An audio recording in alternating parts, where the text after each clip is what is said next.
Thank you very much. Welcome back to Tonight in San Diego. We want to thank our live studio audience here at the Jeffrey Theater downtown. You guys really make the show fantastic, and we're going to give away some prizes to them. We've got 2 tickets to see Tiffany Dean with Catherine Dean. Okay, well, it's a family affair. At the Belly Up Tavern. So if you want to win prizes like this, get your tickets to see this show at tonightinsandiego.com. Our next guest will be performing live here on the Tonight in San Diego stage, but first, let's meet her. Ladies and gentlemen, please welcome Kinnie.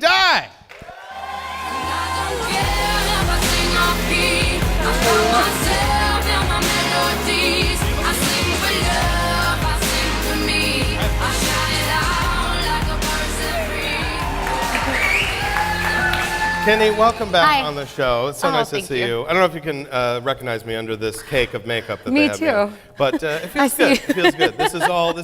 This face is fake news right now. This is what this is. This is a little bit of fake news as well. It feels good, though. You know what I mean? I wish I looked like this all the time.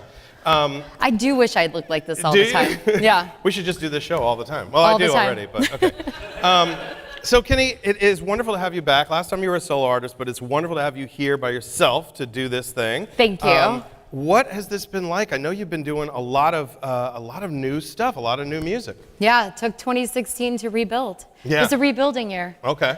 So I recorded a live record in Encinitas at a yoga studio. Okay. Yeah. While yoga was going on? Yoga was not happening. It happened before and maybe a little after, but yeah, not during. Right. But we did the whole record live. So if it didn't get done in one take, it didn't get done. So it was a very new, cool experience for me. I think it was probably a good idea to have music going on during the yoga because, like, I did yoga and I fell right to sleep. Is that a normal thing? Kind of, I woke up when I farted, but I was out like a light. So you recorded the whole album live? Is that right? Yes, well, track by track. So it wasn't, start to finish live. Right. But we met on a Monday. I went through a rehearsal and then took Tuesday and Wednesday to, hey, here we go. We're going to do this song 3 times and let's get it. That is so cool. You're like Tupac or something, just knocking it out. That's exactly what people call me. Yeah. Tupac.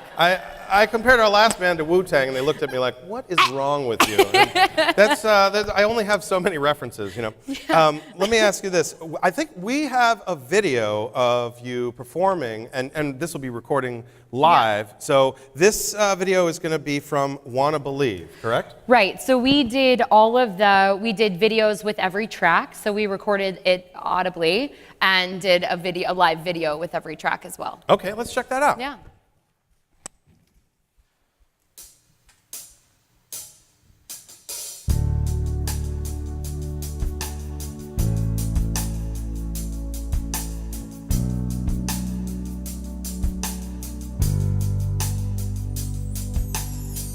On the street, but no one looks at me. Everybody sees with their head down now. It's all around.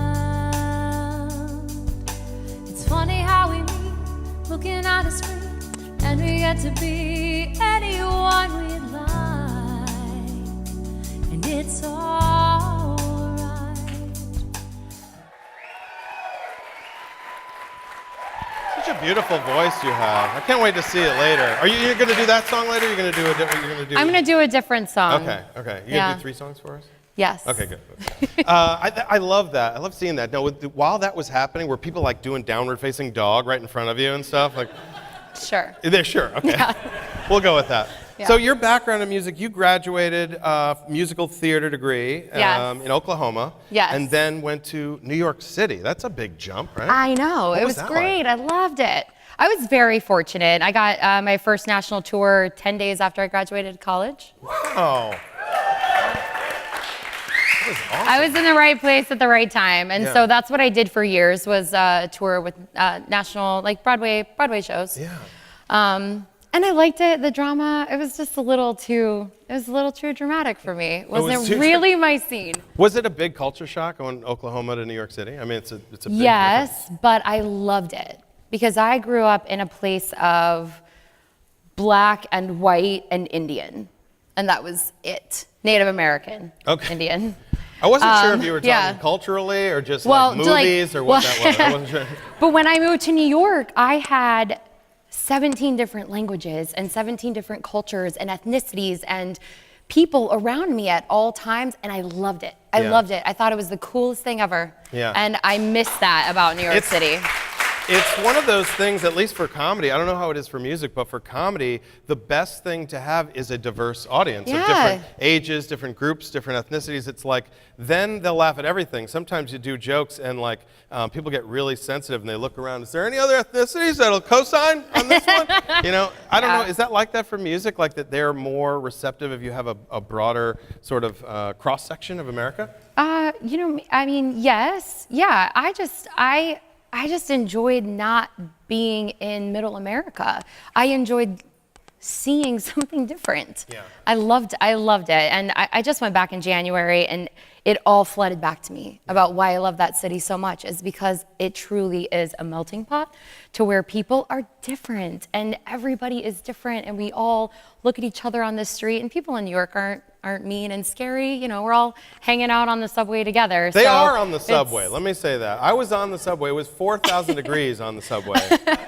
And everyone was just sweating and listening to their earbuds and they're like, stay away from me. That was the only time where I thought, but I didn't blame them, I blamed the heat. Yeah, it's intense. It's the pits of hell, the yeah, subway. It was that's similar to like hot yoga, I guess, on the subway, kind of. right?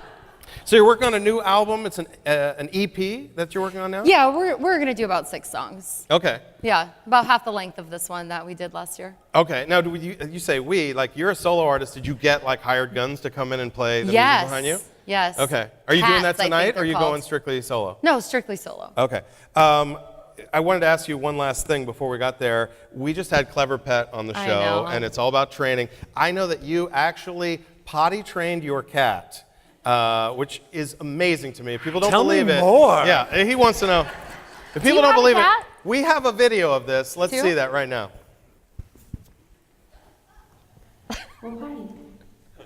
Go potty. Go potty. That's all you have to say? Yeah, well, he knows he gets a treat if he does it. So Okay. The treat's not in there, is it? I should have trimmed, no, I should have trimmed this video for you. There he goes. Okay. He's in it to win it. Boom! Yes! That is amazing. It's amazing. Yeah, and you did that all without Clever Pet. What do you think you could do with Clever Pet? You could have him like doing all kinds of stuff. Oh, maybe he'll pay some rent. He could pay some rent. Can you teach him to flush? Yeah, no, you're not supposed to because they'll waste water. Because he loves watching it go down, but if he did it on his own, it would just be bad for California. I hear you. Can you train him to at least close the lid afterwards? That's the real question. Yeah. Because that's the hardest thing to train men to do. I know that. Close the lid. So where can people find out more about Kinnie Dye? KinnieDye.com. KinnieDye.com. I'm making it real easy for you. That is easy. And you're going to be performing right here on the Tonight in San Diego stage right after this, right? Oh, am I? Yeah, you have to. Yes, I'll be performing. Give it up for Kinnie Dye, everybody!